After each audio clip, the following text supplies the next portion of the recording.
No matter what we like to tell ourselves, pretty much everybody loves drama. And right now, the feud between Kendrick Lamar and Drake is a whole lot of drama, with millions following along as the rappers trade insults and accusations back and forth. Now, add on Will Smith and Chris Rock, Kanye, Kim, and Taylor Swift, and many, many more, and it's clear we just can't get enough of these celebrity beefs. That goes for Callie Crossley, who joins me now. My favorite culture critic and yours. Callie, what's good, what's going on, and whose side are you on? You know, what's great about the Kendrick Lamar and Drake beef for me, and it is a beef, not a battle or a feud, if you want to be hip, is that I don't really have a dog in this fight. I'm just fascinated by it because it just keeps getting uglier and uglier and uglier. And I don't know why, since at the outset of their relationship, Drake put him on his records. He was promoting Kendrick, saying, hey, this guy is a genius, pay attention to him. And it went wrong really fast. And when it went wrong, then both of them have used their skills to come at each other. And so we've seen some rap masters at work. So that's been interesting.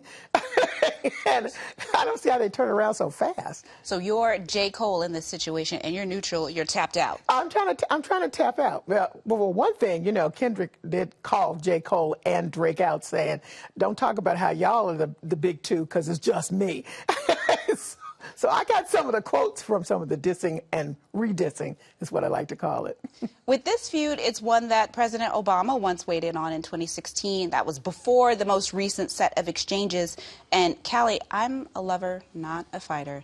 But without evaluating any of what has been said in the songs, to your point, Kendrick did like a double track drop, which prompts a lot of questions for me, like, was it ready beforehand? And what was the writing process? And did he do it all once in the studio?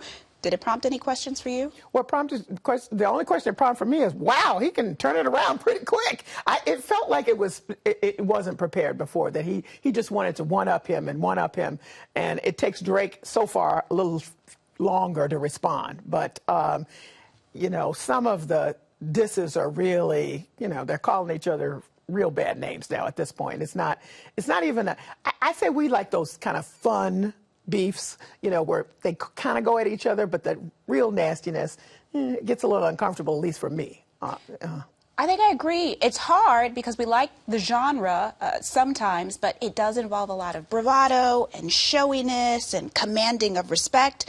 And with the rise of lady rappers, we see them getting in the action too. Yeah, well, you know, Cardi B and Nicki Minaj. Now, I think that's all about Nicki Minaj being mad because Cardi B sort of took up a little space that she wasn't ready for her to take up. She definitely did. So instead of sort of embracing her in it and maybe, you know, being phony about it if she needed to, she just did the serious diss and, you know, wanted to let her know, hey, I am still the queen here.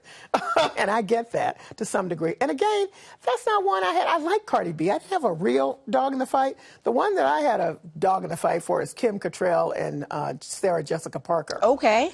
Because I like Sex and the City, and I wanted all of them to be there. And I missed her when she wasn't there. And then, you know, they created that little scene for her to be in without Sarah Jessica Parker, because the beef continues. Right. But I'd love to see that sort of get resolved. But what the shrinks say about us being involved in this, which is why I got interested in it, is that we like to think that celebrities are a little bit above us. And then when they fall down on this, then we can say, oh, but they're just like us. And we like that, too, for some weird reason. We want them to show the kind of vulnerabilities and the messiness that we know is a part of our lives. So we become fascinated. It's like sort of like driving by a car wreck. Let me see what happened. But I don't have to be in it, but I just want to see what's happening.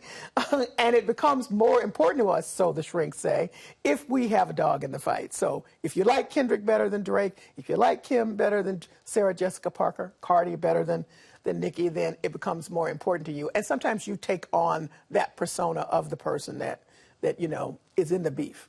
I just want to revisit the Kendrick and Drake thing. I'd like to think that rap beefs are a little bit better, only because you can examine sort of the artistry of their tracks. Good point. But with Sarah Jessica Parker and Kim Cattrall, yeah, we like to think about celebrities and feelings and them showing feelings, despite the fact that they have more money and we're kind of thinking about them as above us. I know. All of the resentment and the ego and commanding of respect, it becomes real. Well, with this particular rap beef between Kendrick and Drake, some people are saying, is this a commercial thing where everybody gets paid at the end? Because what has happened is both of their records, you know, all of their songs have gone up because people are wanting to check out what they're saying to each other on the disses and then on the regular stuff. So it's been a boon to both of them in the pocket.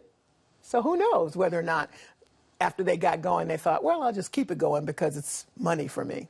Can I just tell you, I think that my favorite part about all of it is embodied in a tweet from Naima Cochran, who basically said, Black Twitter got a little bit of its heyday back in line because if you went to sleep and then you woke up, you might have missed something. And then you got on and you were trying to track the beef through what people were saying. And it made me miss when Twitter was Twitter, now X. Well, it's gotten big enough so that Nichelle, who is the host of Entertainment Tonight, was closing out the other day. And she said, I got to go home and see if there's something new in the beef. So there's something to be said for the immediacy of the beef going on and on and on. And who knows how long it'll keep going.